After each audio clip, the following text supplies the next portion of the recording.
Hey everybody, this is Mark with Apple Tech 128, and the iPhone 10 is still about a month away, but with the latest version of Xcode and the developers access, we now have the operating system and what it's going to look like. So I have it right here in front of me. I'm going to walk you through the operating system, see maybe what is new, what you need to know about what's happening.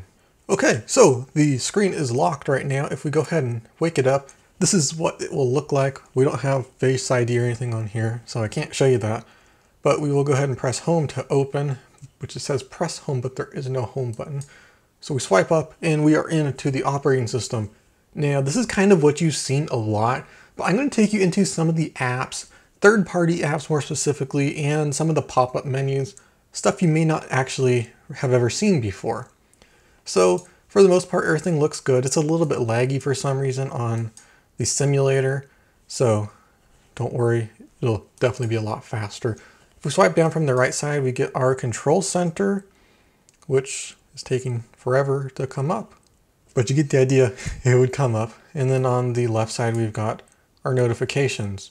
Now, if we swipe down from the middle, it'll still take you to your notifications. So it's only the right side that will take you to control center, and then swiping up will take you to your app switcher.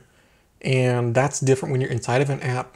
You have to swipe up and wait and then continue, and then that will go ahead and take you to your app switcher. So the way you quit apps on the iPhone 10 is when we go into our app switcher, you have to press and hold on the app, then we'll get a minus in order to go ahead and quit those apps. It's completely different and it's really, really weird. Let's go into photos.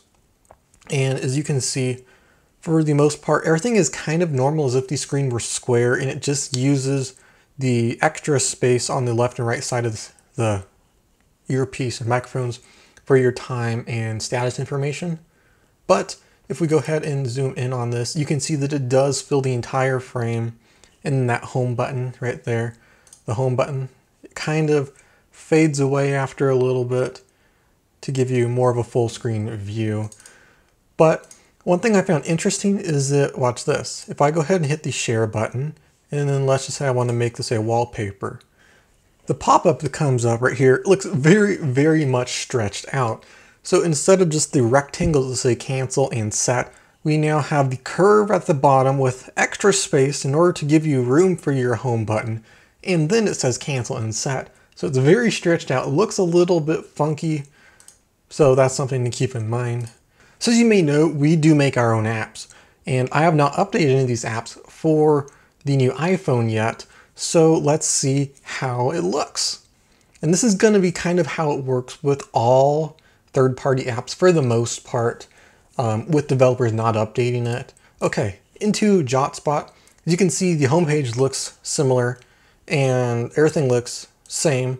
If we go up to here, our status bar, the about, the tab bar just goes up to the top of the screen as high as it can go before it gets to the weird little thing at the top. Same for here. Now, if we go into our notes section, the same thing happens pretty much all throughout your apps, but when we hop into here is where it gets a little bit weird. So right now our dark mode is squished and our keyboard down is up at the top. So that's a little bit weird. And as you can see, our trash can is almost completely cut off. It's just barely the corner. It's almost cut off. Now, the reason it's weird like this is because of the keyboard. The keyboard raises up an extremely high amount over the top.